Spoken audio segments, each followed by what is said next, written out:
안녕하세요. 하루 필수 말씀 충전 하필 큐티 조종환입니다. 오늘 함께 나눌 하나님 말씀은 사무엘상 14장 1절에서 23절까지 말씀입니다. 하루는 사울의 아들 요나단이 자기의 무기를 든 젊은 병사에게 말합니다. 우리가 저 건너편에 있는 블레셋 군대의 전초 부대로 건너가자.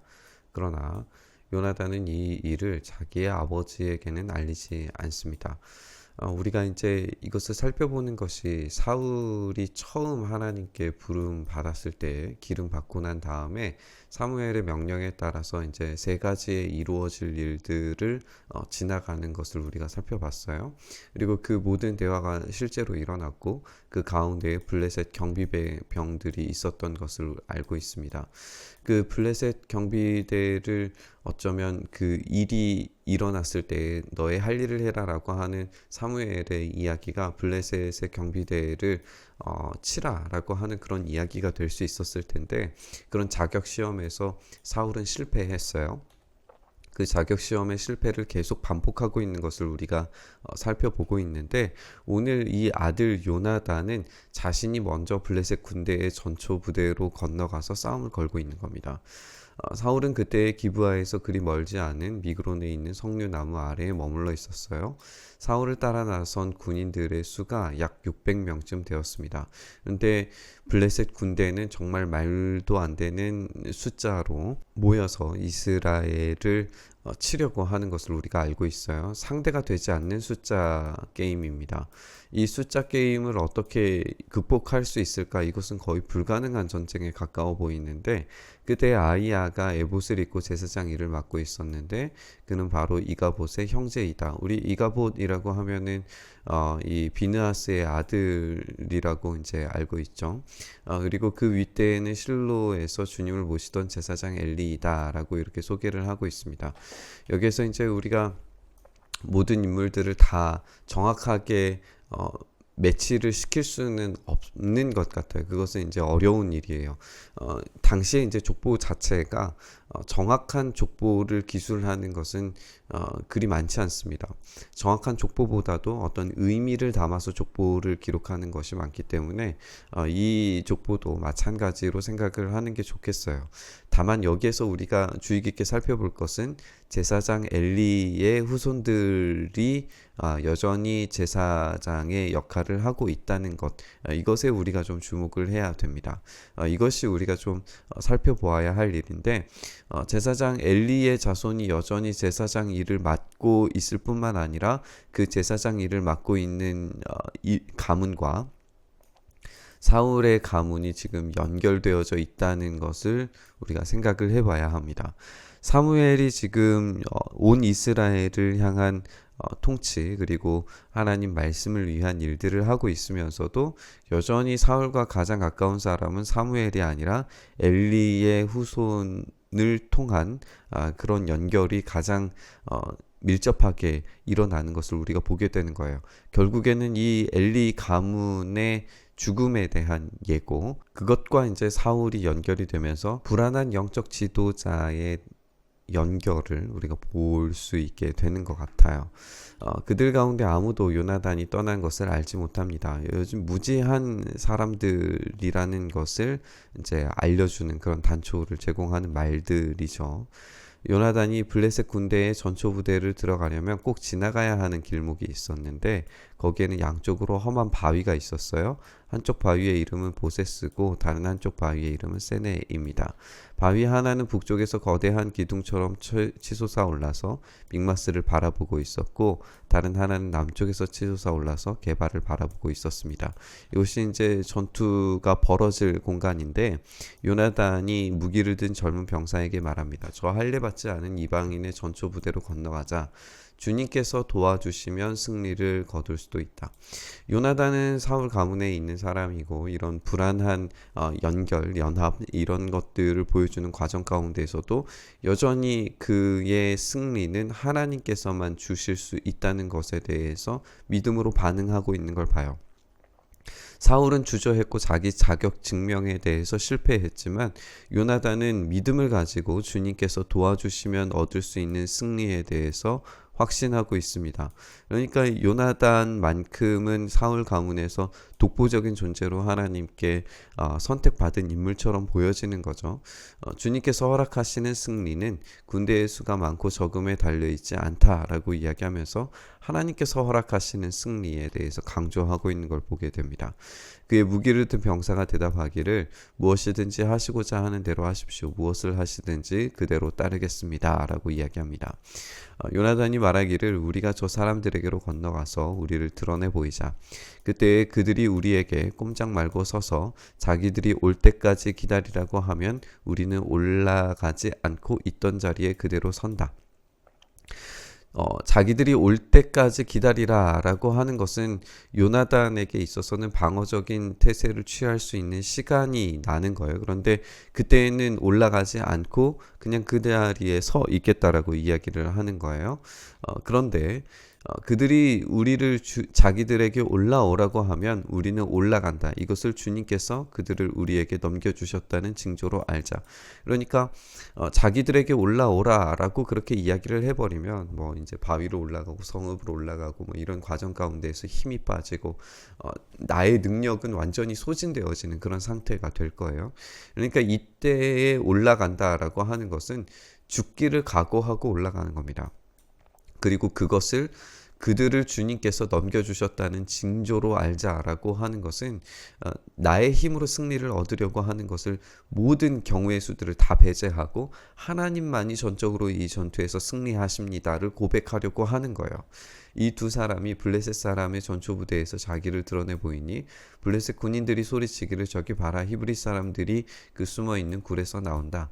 전초부대의 군인들이 요나단과 그의 무기를 든 병사에게 소리치기를 이리 올라오너라 너희에게 보여줄 것이 있다라고 이야기를 합니다. 요나단이 이제 이것을 신호로 여긴 거죠. 너는 나를 따라와라. 주님께서 그들을 이스라엘의 손에 넘겨주셨다. 강력한 확신으로 불가능한 싸움을 해내려고 하고 있습니다. 요나단이 손과 발로 기어 올라갔고 그의 무기를 든 병사도 그 뒤를 따라 올라갑니다. 요나단이 블레셋 군인들을 쳐서 쓰러뜨리고 그의 무기 든 병사도 그 뒤를 따라가면서 닥치는 대로 쳐 죽입니다. 이것은 본인들의 이 힘이 아닌 것처럼 보여져요. 그 손과 발로 기어 올라가는 것, 그 뒤를 따라 올라가는 것, 약점이 완전히 노출되어져 있는 상태인 겁니다. 그런데 이 병사들, 블레셋 병사들은 아무런 행동도 하지 못하고 있다가 올라온 요나단과 그 병사든자, 한마디로 말하면 온 힘이 이제 다 빠져버린 상태의 이 두 사람을 감당하지 못해요.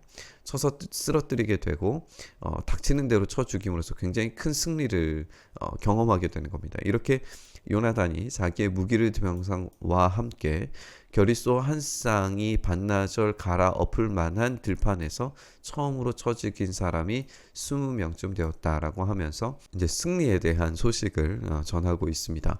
그런데 이게 끝이 아니에요. 이때의 블레셋 군인들이 진 안에 있는 군인들이나 싸움터에 있는 군인들이나 전초부대에 있는 군인들이나 특공대에 있는 군인들이나 모두 공포에 떨고 있었다. 이게 이제 핵심입니다. 불가능한 싸움을 거는 것처럼 보였고 당연히 블레셋의 승리가 확정되어져 있다라고 생각했고 겨우 2명이에요. 그런데 그 2명의 사람이 20명이 넘는 사람을 닥치는 대로 이제 죽이게 되니까 공포에 떠는 상황이 연출이 됩니다. 땅마저 흔들렸다. 근데 우리가 생각해 볼 것은 뭐냐면 지금 요나단의 승리가 아니라 하나님께서 블레셋을 치시고 승리케 하셨다는 증거가 이 공포와 땅이 흔들림입니다. 왜냐하면 하나님께서 임재하셨을 때의 반응이 사람들이 두려워하고 그리고 땅이 흔들리는 지진이 일어나는 그런 사건이에요. 그러니까 지금 블레셋 가운데 하나님께서 임재하셔서 승리하셨고 요나단은 도구로 사용되었을 뿐인 겁니다. 하나님이 보내신 크나큰 공포가 그들을 휘감습니다. 하나님께서 지금 이 자리 가운데 임재하신 거예요. 베냐민 지역의 기브아에서 망을 보는 사울의 파수꾼들이 건너다 보니까 수많은 블레셋 군인들이 아우성치면서 이리저리 몰려다니는 곳을 봤어요. 하나님의 심판으로, 하나님의 임재로 공포가 일어나고 그들 가운데 하나님의 심판이 지금 일어나는 것을 파수꾼들이 봅니다. 그러자 사울이 자기와 함께 있는 군인들에게 명령하기를 우리 가운데서 누가 빠져나갔는지를 조사해서 밝혀내라 라고 이야기를 해요. 요나단과 그의 무기를 드는 병사가 없었습니다.